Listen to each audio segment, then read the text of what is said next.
Okay, good morning to one and all. Today we are discussing about rules of UML and common mechanisms. Common mechanisms. First, the concept model of UML. To understand the UML, the concept model language is needs to form, uh, and it's required three major elements. First one, building blocks. First one, building blocks.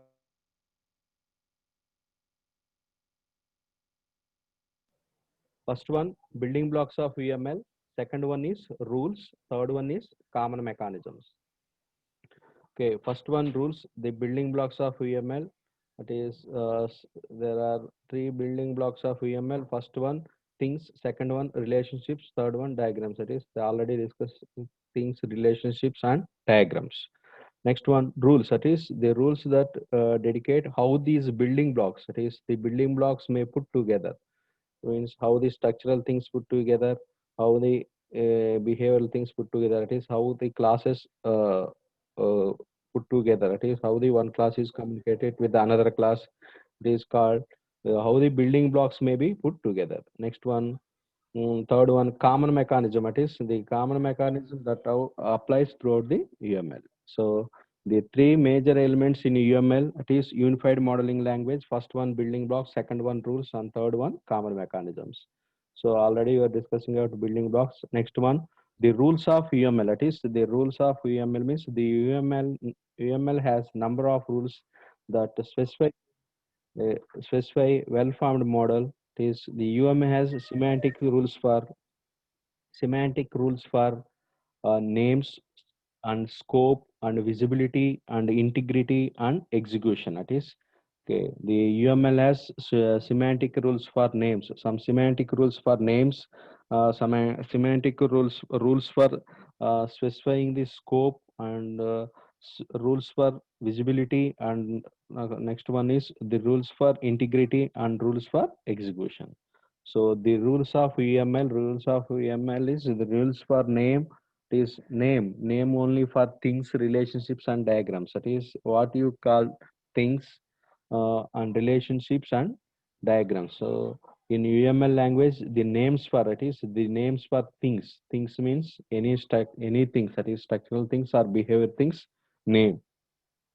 Suppose library is one name, librarian is one name, student is one name, and book is one name. It is a name for only for things. That is called things means any things in using complex system. Next one, relationships. That is also the names for relationships. There are three types of relationships. That is generalization, generalization, association, and dependency. And diagram is there are nine types of diagrams. That is different names. That is class, object, use case, collaboration, sequential, and activity, and component and deployment diagram. Next one, the scope. That is the rules for scope. These rules for scope significant the region where the effect of given name can be realized. That is also called the context. That is context means the reason that give specific meaning to the name. That is scope means the region or the context given to given specific meaning to the name. So in in different systems there are different names. That is suppose uh, book. That is book is used in library, but book is not in ATM. Suppose cash not used in library, cash is used in ATM. So the context of given specific meaning to the name. Suppose in any complex system, the specific name to the particular object, that is the specific name to the particular object. Next one, visibility. Visibility means how those names can be seen and used by others. That is the how the visibility means the visibility means how those names can be seen and used by others. Suppose in librarian, book book is used by member record, that is student and librarian. That is how the names can be seen and used by others. Suppose in library, book is used by librarian. That is book is issued or returned. And next one, these books are uh, received by the student, that is student or faculty. So how those names can be seen and used by others. Suppose transaction, any transaction cannot be seen by the student. Suppose in library, transaction transaction measured by only librarian. So the transaction visible or seen by only librarian. That's why student cannot know the transaction number and fine. Just the transaction class is visible by only library. Next one, integrity. It is the integrity here corresponding to the process of collaboration of all the entities into single instance. That is the all the entities into single things. That is how the things properly and consistently related to one another, or all the things collaborated in one another. That is integrity means all the things. That is all the things means, suppose if any things in library, all these things is collaborate into single instance. So next one, execution. That is here the execution refers to the process of triggering final model. It is developing the code based on final model. It also known as, it means simulate the dynamic model. That is dynamic model or development model. So the rules, that is the rules of UML is the five. There are semantic rules for names, some semantic rules for names, scopes, visibility, and integrity, and execution of any dynamic model. That is the execution of development code using final model. So there are five semantic rules in AML language. Next one, common mechanisms. That is the common mechanisms. Uh, UML is made simpler by presence of four common mechanisms. That is, by applying the consistently throughout the language. That is, there are four common mechanisms. The first one is specifications. It is second one is endorsements. Third one is common divisions, and fourth one is extensibility mechanisms. That is, there are four common mechanisms. That is, there are four common mechanisms. Common mechanisms. Used in UML language uh, to simplify the presence of four common mechanisms. First one is specifications. That is specifications means, suppose every object has some specifications. Suppose you have one mobile phone. The mobile phone has some specifications. That is a RAM. Suppose RAM, and next one is camera properties, and next one is memory size. That is the specifications of particular thing. So for UML, that is UML, you must specify the specifications of particular entity. That is specifications of particular entity means the every object, that is every object and class has some specifications. So for example, you have a mobile phone. The mobile phone has some specifications. That is, it is touch screen or not. Next one, RAM size, and next one is memory size, camera properties, and next one is backup. These are the specifications. And next one is endorsements. That is the endorsements means any notifications or note. That is any notes is represented by endorsements. That is, suppose if any comment lines are represented by endorsements. And next one is common divisions. That is, there are different types of divisions. That is two categories divisions in UML. First one is object and class. Second one is interface and implementation. That is, there are two common divisions in UML. Next one is extensibility mechanisms in UML. There are three types of extensibility mechanisms: stereotypes, tagged values, and constraints. That is, there are three types of extensional mechanisms. So these are the four common mechanisms present in UML language. The first one is specification. That is, the specifications means behind the every part of its graphical notation. Every part of its graphical notation, there is a specification that provide a textual statement of syntax and semantics, that building block. So for every specification, for every graphic notation, suppose it is a class or username, there is a specification provide textual statement of syntax and semantics of building blocks. Suppose in use case represented by issue, one use case, the issue. At is issue is one specification, and next one is return is one specification. So the UML specifications are provide a semantic backplane that contains all the models of the system and each part related to one another in a consistent fashion. So in every part, that is every part must be represented by graphical notation. Every graphical notation has some specifications, that is it is a name. Suppose in class diagram, suppose class has some name, attributes and operations. Suppose use case, that is use case has a name. Suppose collaborations has some name. So every graphical representation has some specification. Suppose a relationship, that is one relationship is one type of relationship, that is it is a dependency or association or generalization. So every graphical representation must be represented by some specification. Okay. Second one is endowment. That is the every element in UML notation start with basic symbol, to which can add varieties of endowment specification to the symbol. So for every specification, we are add some endowments. That is every element in the UML notation start with basic symbol. To start with basic symbol in which you can add varieties of endowment specification to that symbols. So for example, in class diagram, in class is a rectangle.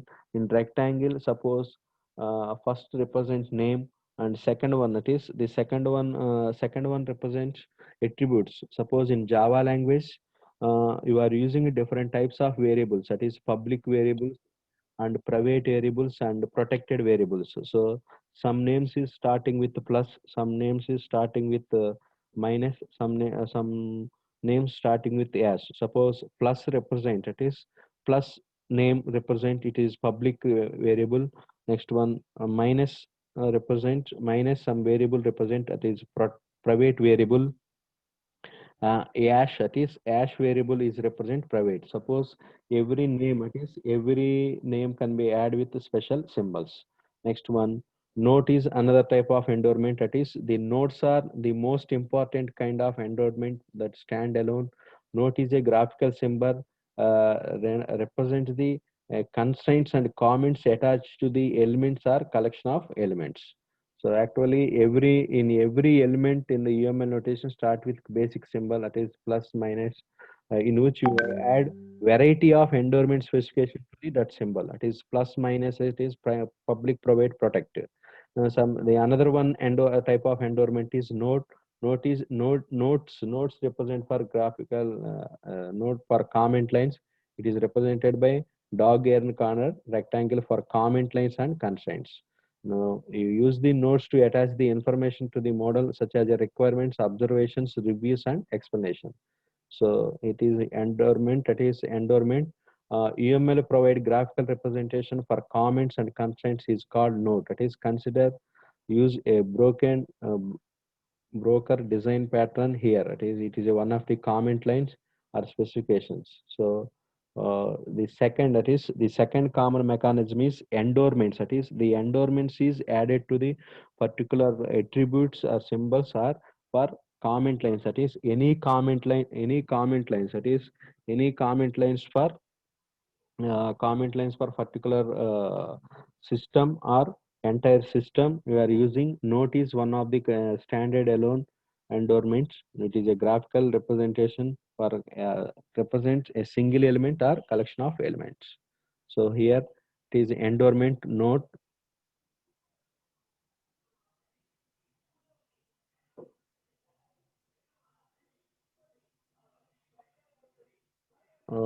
Okay. uh,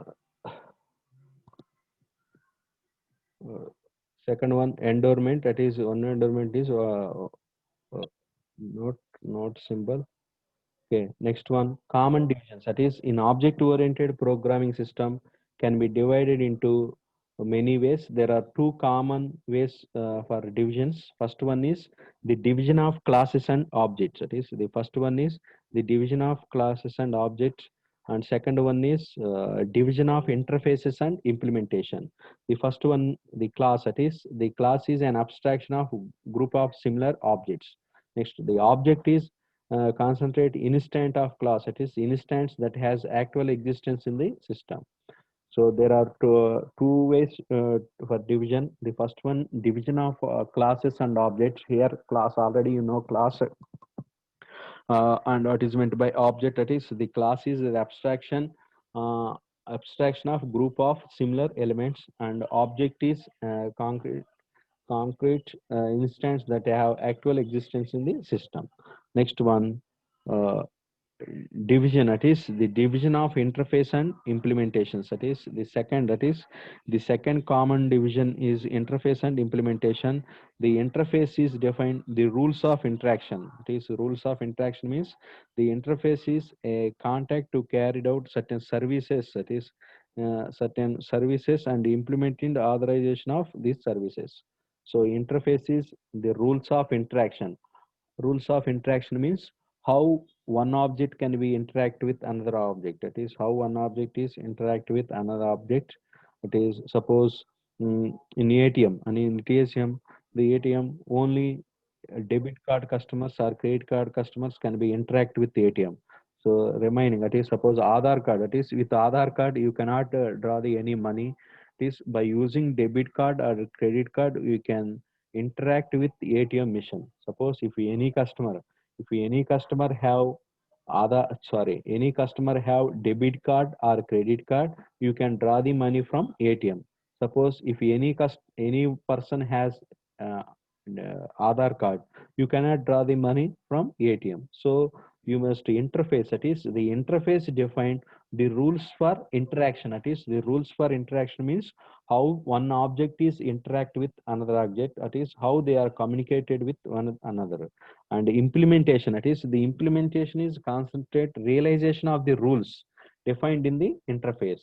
So the implementation of the rules, that is the implementation of the rules is or the rules defined in the interface is implemented by development or implementation. So the third common division is first one is the division of classes and objects. Next one is the division of interfaces and implementations.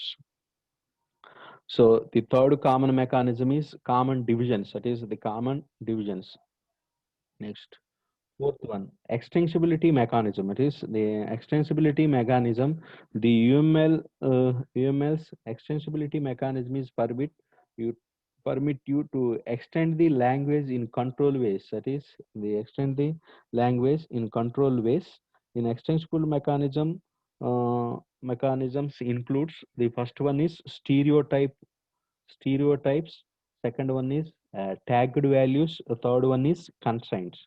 The first one is stereotype. That is, the stereotype means the stereotype extends the vocabulary of UML. That is, vocabulary means what are the terminology used in UML. The UML, that is, the stereotype represents the vocabulary. It is the extended vocabulary of UML, allowing you create a new kind of building block that derived from existing one. This new kind of building block that derived from existing one. Suppose to implement the any new building block, it represented by stereotype. That is, they allow us to create new kind of building blocks derived from existing ones. That is, the existing ones means class, use cases, and use case and component and deployments. Uh, Existing ones, but that are specific to your problem. So the notation of stereotype is by using label. That is the symbols are known as, that is the less than and greater than symbols. That is the less than and greater than symbols is known as Guillemot symbols. That is the name of any. That is the name of any stereotype is included by using Guillemot symbol. It is a less than label name and greater than is called Guillemot symbol. The stereotypes, that is the stereotypes is represented by Guillemot symbols. Stereotype means any vocabulary used in UML language. It allows to create a new kind of building blocks. That is not a basic building blocks. To create any new building block, that is to create any new building block it is represented by stereotype. It is stereotype. Next one is stacked values. That is, tagged values means the extended properties of UML of building blocks. That is, what are the properties of particular building block is represented by tagged value, and allow you create new information in the element specification. Suppose if any building block, that is, any building block has some property. Suppose uh, mobile has some property, that is it represented by braces, that is open braces and closed braces. Suppose librarian has some properties, or library has some timings, that is 4 to morning 9 to 6. These are the tagged values, that is the working hours of library. This is the working hours of the library is from 9 to 6. That is, any tag values is extended properties of UML of building block. That is, every building block has some properties. Suppose there is any extended property, it is the extended properties is represented by tagged values. So the tagged values is represented by open braces and closed braces. So next one is constraints. That is, the constraints extend the semantics of UML building blocks, allows to add the new rules and modified in the existing one. Suppose to represent any new rules or modifications, that is new rules are the modifications of exist one is represented by constraints. That is, there are totally mm, three extensible mechanisms. The first one is stereotype. It is represented by Guillemot symbol. Second one is tagged values, and third one is constraints. That is, the third one is constraints. The constraints are also represented by open braces and closed braces. So the UML provide the textual representation for stereotype, tagged, and constraints value in figure 6.20 is in next figure shows the stereotypes includes new graphical symbols so that you can provide visual cues to model that speak language and your domain or development cluster. Suppose here subsystem is another system. It is represented by Guillemot symbol. It is called stereotype. It is the stereotype means you are representing a new building block is represented by a new building block. It represented by stereotype. It is represented by Guillemot symbol. Suppose the subsystem building, it is has any version. It is suppose any mobile, every mobile has some versions. That is tag value. That is tag value. A tagged value means any property. It is tag value means the extendable property of UML building block. Suppose your mobile your mobile has some versions. It is Samsung Max, Samsung Next, and next one is Samsung M30s, M30s, 30s, A30s. That is, these are the versions. That is, the versions is represented by tagged values. Suppose the another one is constraints. That is, the constraints means the working of building hub one and server. It is the speed between server and building one hub. That is the one hub is greater than 10 Mbps per second per line. It represented by constraints. That is the any constraints. That is any constraints means constraints represents new rules are modifying the exist one is represented by constraints. It is here stereotype node and stereotype node. It is any subsystem. It has constraints. It is also represented by the server has some configuration or version. The hub has some configurations or versions. That is, in UML language, you are representing uh, common mechanisms. First one is specifications. Second one is endorsements and is comment lines. Third one is common divisions. The common divisions means classes, objects, interfaces, and interactions. And extensibility mechanism. It is the extensibility mechanism means suppose if we are deriving any new building block, it is new building block is represented by uh, stereotypes, and next one is any extensible property. It is any properties represented by tagged value, and next one is uh, constraints. That is the constraints is represented by new rules is represented by constraints. It represented by open braces and closed braces. So the common mechanisms, that is common mechanisms means The specifications are endowments are common divisions and exponential mechanisms is used in 9 diagrams. It is in any diagram. It is in any diagrams we are using some specifications, endowments, common divisions, and extensibility mechanisms. Mm. Next, next one, common mechanisms. First one is rules. That is, there are 3 types of rules. So next class you are discussing about it is you are discussing about architecture. That is the architecture of EMI. This we are discussing in Monday class. Uh, Monday class we are discussing about architecture. Okay, the architecture of UML. Okay. So in our class, we are discussing about the rules of UML. There are 5 types of rules. And next one is common mechanisms. That is, there are 4 common mechanisms throughout the UML. It is the common mechanism throughout the UML.